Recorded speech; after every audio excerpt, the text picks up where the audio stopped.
Thank you for joining me here at the Town Square of Purple Aid Society because family, we really need to talk. We're doing this goofy thing to each other and it's ruining everything for everyone if you think about it. And so we'll get into that in just a second. First, I want to invite you to subscribe to the Purple Aid Society channel. I intend this channel to be like our own little indie university to allow us to go higher through knowledge and music and spirit. And since the discussion deals with, relationships or lack thereof, check out my playlist called the Soul Siren Songs, which is a feminine R&B playlist. And so if love is the vibration we're on, I'm sure that one will be right on time for you. So the title of this piece is called They Are Single and Why You Shouldn't Care. Okay. I have this theory about why so many people are unhappy in and out of relationships. It's the reason for the billion-dollar relationship coaching industry and why so many are in and out of therapy behind hookups and breakups. And it's also the reason for the gender wars, I think, and why people are so insecure around love and relationship. And so first, let me clarify that obviously it's not the only reason for these issues. There's so many other variables, including mental illness. There's personality mismatches. Sometimes it's just like, right person, bad time, or bad person, right time, who knows. But I do, however, believe that my theory answers so many questions about why people experience so much misery in this area. And most of society doesn't question their beliefs deeply, really, or the stories they tell themselves about the world around them. They just repeat and perpetuate ideas that they pick up along their path. If you think about it, it's what we all do. We carry around beliefs that aren't really ours. They're just concepts we've never really stopped to ponder the logic of. And one such belief is the theory I'll attempt to break down, which is we believe the myth that being single is somehow bad. If you're honest with yourself, you're going to find that there's probably some semblance of this idea inside of you, or at least there was in your past. Maybe you caught yourself judging a person who was single for a period longer than society deems acceptable. Maybe you, like I did in my younger years in a state of singleness, felt the sense of urgency to fix the condition by filling some void with a lover. But let's break down this concept of a relationship to discover if not having one really is such a bad thing at all.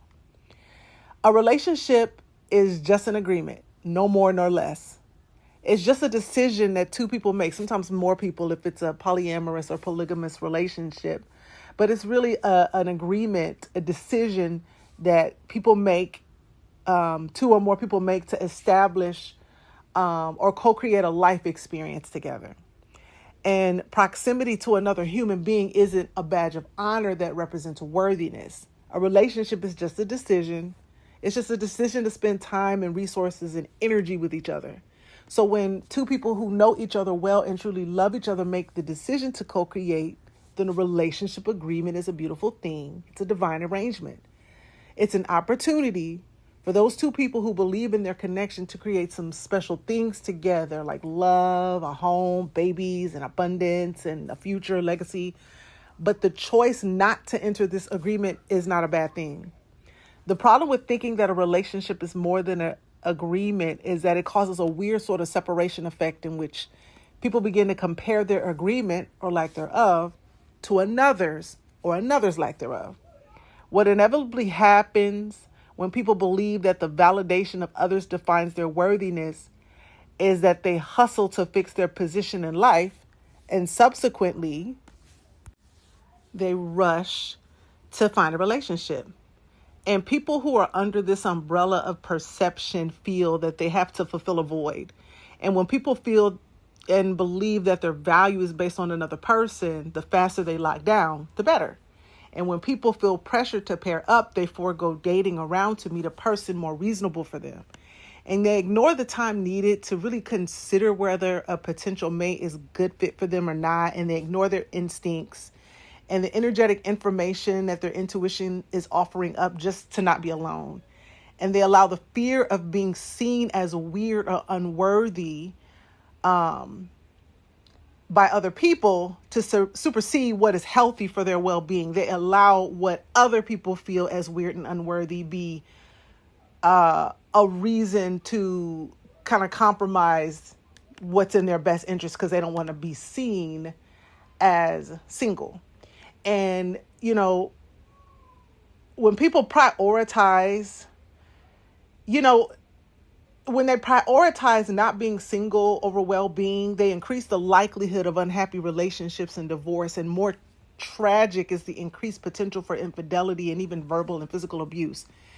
People, for their own happiness and safety, should be allowed to take their time and get to know someone without the peanut gallery projecting their insecurities onto them.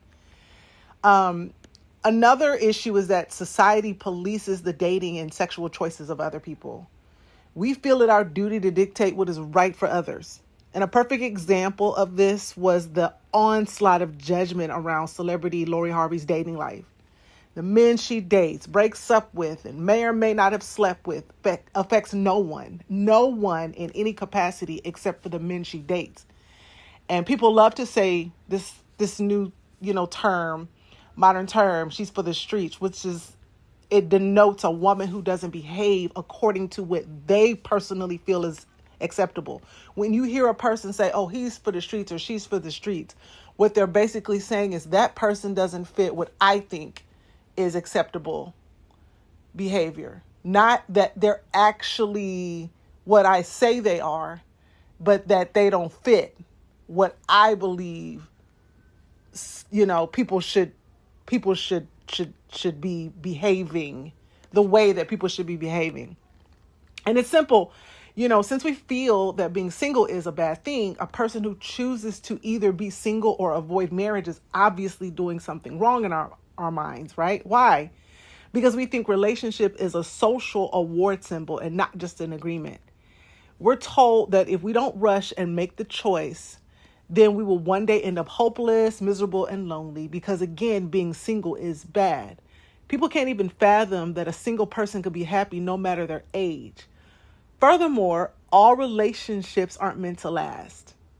When a person is embroiled in a relationship that's run its course or even dysfunctional, a dysfunctional relationship, once they're necessarily single, are we honestly going to act like their being single is worse than the misery that they were in when they were in the relationship? That's crazy.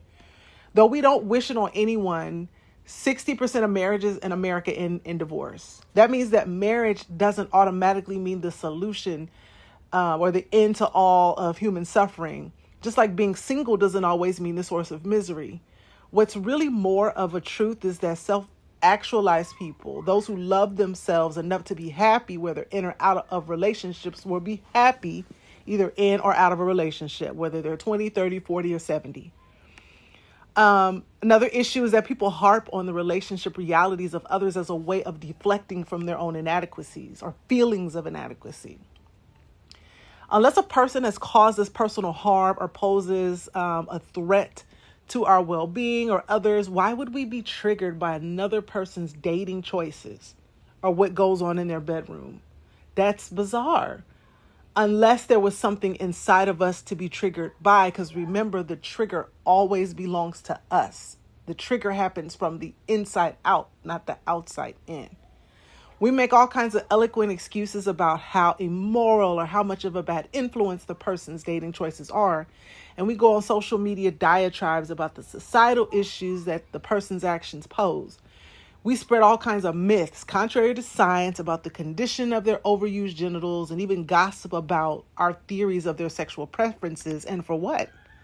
Because not only do we believe that being single is bad, on a subconscious level, sex is also bad. It's okay when we personally have sex with someone or two or break up with someone who doesn't fulfill us or choose marriage or not. Our choices are always admissible since they are no one's business and since our reasons are always valid to us. But when it comes to other people, it is our duty and mission to carry the torch of morality and to write the social media expose around how unworthy they are and anyone who operates in a similar manner. We're focused so externally only because we aren't fulfilled on the matter ourselves. So it's easier to externalize and project than it is to look inward. It's easier to blame, to judge, to critique someone's singleness than it is to admit that we personally fulfill being single and alone at some point in the future. And people aren't describing other people with these antiquated beliefs. These judgments reflect more of the person who says them, their personal fears, and their own feelings of worthiness.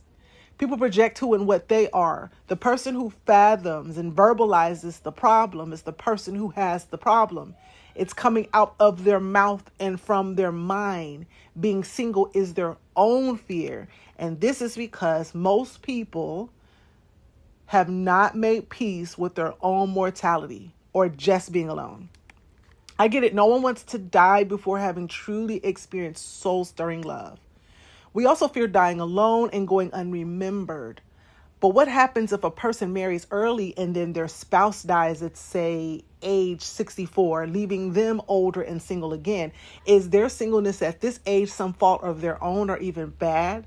Or is it only bad when singleness is a choice? The truth of the matter is that we will all die alone.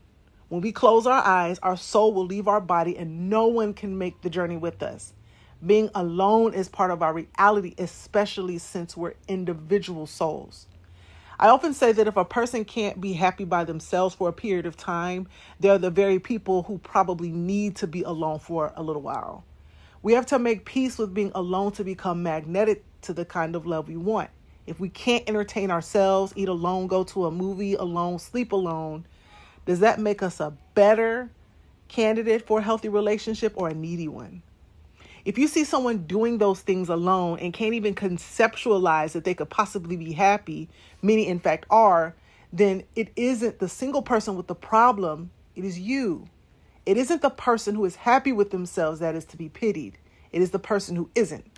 It is the person who scrambles to be chosen, who becomes an anxious, neurotic mess at the thought of being alone, who can't let go of a toxic relationship that has more pain to deal with. Love is much different. There's an energetic desire in humans to be connected with a lover. There is a natural, sensual magnetism between the masculine and feminine energies. In all of the universe, the dance between the masculine and feminine is evident in nature and the psyche, but the deeper urge is based in expansion and awakening through pure love. Neediness and satisfying a wounded and fearful ego are not what this divine lover's dance is about. Pure love isn't focused on the fears of being alone with the self. Pure love is in projecting your limited expectations into the business of others. And pure love starts with an inner journey of self-realization and healing wounds. And it's just self-acceptance. Once a person knows themselves deeper, gets a sense of what they really want and knows knows better what their standards are, they're in a better position to choose love based on love and not society's mandates. That kind of love, that process, it takes time. So why are we so hung up on rushing that process for people and making them feel inadequate for it when, doing the alternative was not helpful for us? And so beyond that, the more, we as a society perpetuate this simple-minded judgment, the harder we make it for ourselves to choose liberated love. And the point is that we need to grow up from this adolescent paradigm around policing love and sex and relationships and, and arguing and fighting and fussing and dictating what it should look like for others, business that isn't ours. Let people live and choose union in the way that makes sense for them. Get off social media dogging people for choosing singleness and proving how infantile we are for the world to see. Our goal should be to help the youth avoid our insecure and needy and toxic mistakes and to encourage them not to spend time in catty judgment of people for choosing self-actualization. And so, finally, remember I told you that one of the things that I do very, very well is tarot education. That's the thing that I feel like, besides creating music, is the thing I do best. And for me, tarot education isn't about teaching people how to use a deck of tarot cards to read anyone's minds or predict anyone's future events or anything like that. I don't believe that is a part of what the tarot is about. I believe that what the tarot helps us to do is the shadow work.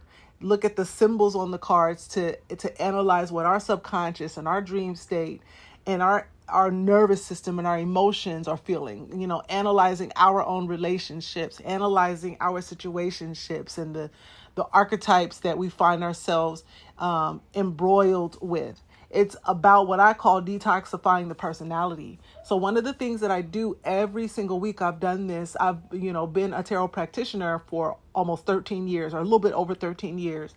But I've been a tarot educator since COVID. And for the last 6 years, I have been doing what is basically, in essence, a podcast every single week, where for $7 a month, everyone who subscribes gets access to my weekly educational reading, 10-card reading. And we deal with not only the tarot, we deal with metaphysics and mythology and the soul's journey through television and film, and even through comedy, through music. And the rabbit hole takes us into quantum physics, and it takes us into the mystery systems, and it teaches us to break down words for their etymology and what the words really represent. So we get a really good quality discussion every week that is fun. It's authentic. I'm my authentic, self in these discussions. And you'll also get access to the book club as part of the podcast, where we read a chapter out of, a very powerful self-development book. So we're detoxing the personality. We're doing shadow work, and we're doing it, for $7 a month. And, to get that weekly information. So if you're interested in that, there's a link that's going to be in the description box. I want you to click that and subscribe to that. You can watch one of the readings for free. Get a couple, I think you can get like 1 or 2 snippets or something, where you can sort of take a look at some of what we're talking about in the podcast, the Inner Forward Tarot podcast. And thank you for tuning in. If I sound, this is new, this channel is new for me. I'm learning how to speak in this kind of a format. And so in the beginning, I'm going to make some mistakes, but I appreciate you guys' patience. I hope that you like the content. Please share, subscribe to the channel, find a playlist you like, and we'll talk soon. Bye-bye.